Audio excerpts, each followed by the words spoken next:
And now, Yellow Fruit is on the line. Gentlemen, ladies and gentlemen, let's tell you about Yellow Fruit. Yellow Fruit is up at Groom Lake. He's part of the organization up there that... Well, let him tell you exactly what he is. Maybe he'll give us a little background. And we'll go to this line. And... Okay, Yellow Fruit.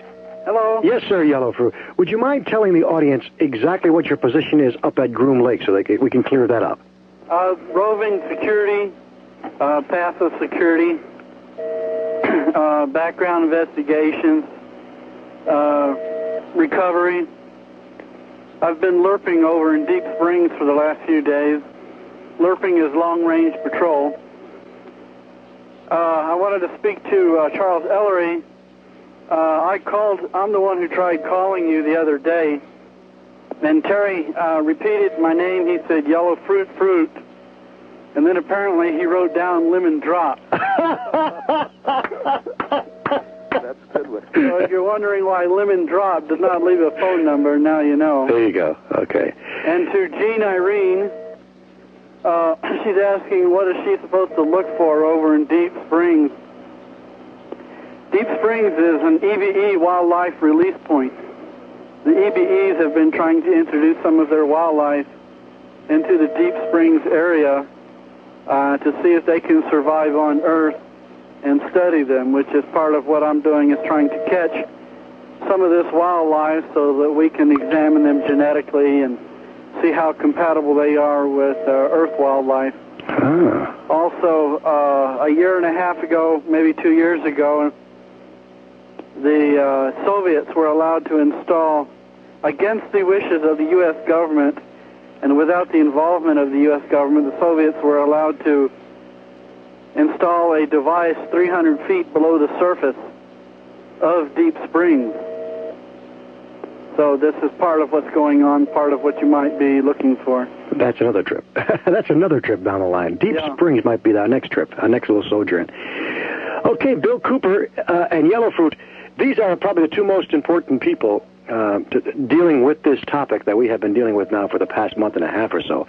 And I think it's only fitting that you're both there together. Bill, do you have any questions for Yellow Fruit? And vice versa, Yellow Fruit, do you have any questions for Bill Cooper? I only have one, really, Billy. Yellow Fruit, I've been looking forward to having a little chat with you. The first question that I have is I would like to know what has the reaction been to the information that I've been putting out.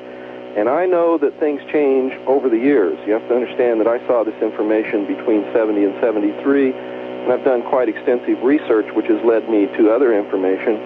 But I'd like to know what the reaction is and what, if anything, has changed.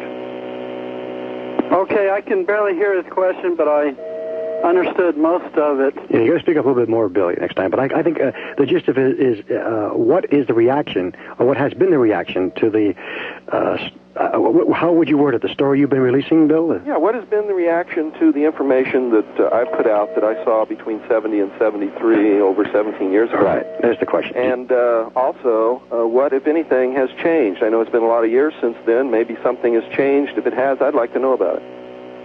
But you understand? Well, he's doing a fairly good job. He's being extremely accurate for someone who's not on the other side of the fence. The tunnels that he spoke about are not nearly as long as he was led to believe by whatever source he has. There's 4 tunnels: G tunnel, T tunnel, P tunnel, and N tunnel. But they connect Groom Lake with Yucca Lake and Tonopah. That's all they do. They don't really go outside of Nevada or outside of the general testing area. Other than that, most of his information is pretty accurate. On many subjects, he knows more than I do, because I don't know that much about the history of a lot of these incidents and a lot of these things outside of Nevada. And a lot of things we just are not allowed to discuss even amongst ourselves. So in many cases, he might know more than we do, more than I do. Right. How's that, Bill? That's good. But what has been the response of the organization to the information? Oh, pretty good. A lot of people are just so busy, it's hard for them to comment on it. It's fairly friendly, if not hostile. Well, that's good, because my sources have indicated to me that there is a large element of the inside that really wants to get it out. It's just they don't know how to go about it, and they don't want the public reaction to be bad. That's the information that I get, and I guess you've sort of confirmed it in a way. Yes, that's accurate. The greatest thing holding back MJ-12 is the fear of how the public will react to the absolute and total truth. You know, as I said earlier, Jonestown was a result of an open policy, and so they really have a phobia about causing such a reaction again. Well, let me ask you, Yellow Fruit, if that's what happened at Jonestown, and I have no information about that whatsoever, but if that's what happened at Jonestown, why doesn't it happen in places like Gulf Breeze or in the Hudson Valley, where over 9,000 people have seen these craft, and in places where there's been close contact of CE-3s and CE-4s? Well, I don't know. That's what really caught MJ-12 completely off guard. They weren't prepared for it. There's no scientific or psychological explanation for it. I guess it's the difference between seeing someone walking toward you and knowing that they're coming, and having your back to them and suddenly they speak to you and you're startled by them. And I guess the people at Jonestown just got startled and were not psychologically prepared for it. And that it just tipped the scale. Yeah, I guess the last question that I have for you is, what is the ultimate end purpose of the abductions and the implants that are placed in the abductees? Well, that's has nothing to do with the benevolent ones. I understand that's that. The if you have any information as to what that's leading to, I think we'd all like to know about that. Well, they consider us to be nothing more than cattle. Property. Nothing more than food. And so they're just trying to study how to breed us better and how to basically make a better cow. A better high-protein product. I'm not going to touch that one. I'm not either. Now, Yellow Fruit, do you have any questions for Bill Cooper? No, he's doing an excellent job. I'm sorry to hear that people are screwing around with him, but that's all part of the territory, I guess. It's interesting. Let me ask you this question, Yellow Fruit. Is there anything that MJ-12 or the organization can do to people who are, as you say, screwing around with other people's material or other people's information? Is there anything that they can do to limit that or stop it? No, absolutely nothing. Not. Nothing. They won't get involved then. They don't get involved. That's good. I'm glad to hear that. And that's the way it should be, I guess, in a way.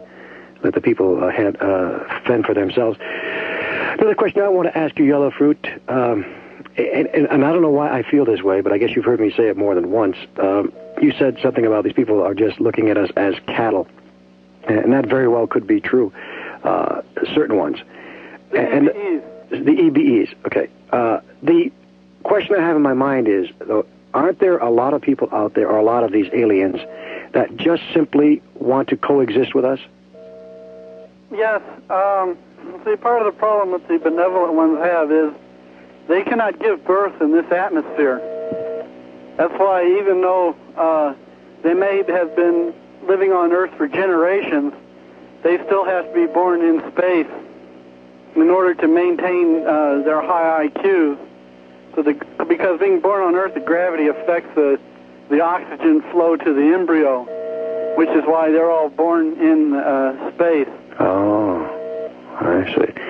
Well, we have Yellow Fruit on one line and Bill Cooper on another line. Wow, this is really, really a fascinating evening for me, an exciting evening. To quite a few people have been listening. Californians are coming up by the droves, heading up towards Groom Lake this Saturday. Trying to penetrate the area, and Sea Spray will shoot first and ask questions later. I think you should explain who Sea Spray is. They don't care who you are or what you're doing, and they don't always wait until you cross the property because they're afraid of the EVEs, and they're afraid the EVEs might penetrate, and they will blow you away. So it's best to stay within range, within sight of the highway. Okay, let's kind of, slow it down a little bit here, Yellow Fruit. I mean, you said some pretty heavy-duty words there.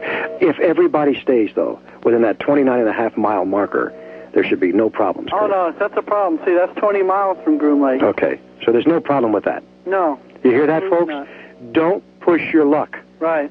Don't. That's what he's saying. Just Billy, don't. Yes. The place that he's talking about where people could possibly get in danger is a long way from where they're going to be. Great, so great. You don't have to worry. They can stay on the highway. There's no problem there. It's so public that nobody's going to mess with you because nobody wants to answer for what happened to 60 people. Good. Okay, so we're going to stay at that 29.5-mile marker, and that'll do it. Okay, Yellow Fruit, anything else? No, that's fine. Thank you for your call. Thank you. Really appreciate it. Bye-bye.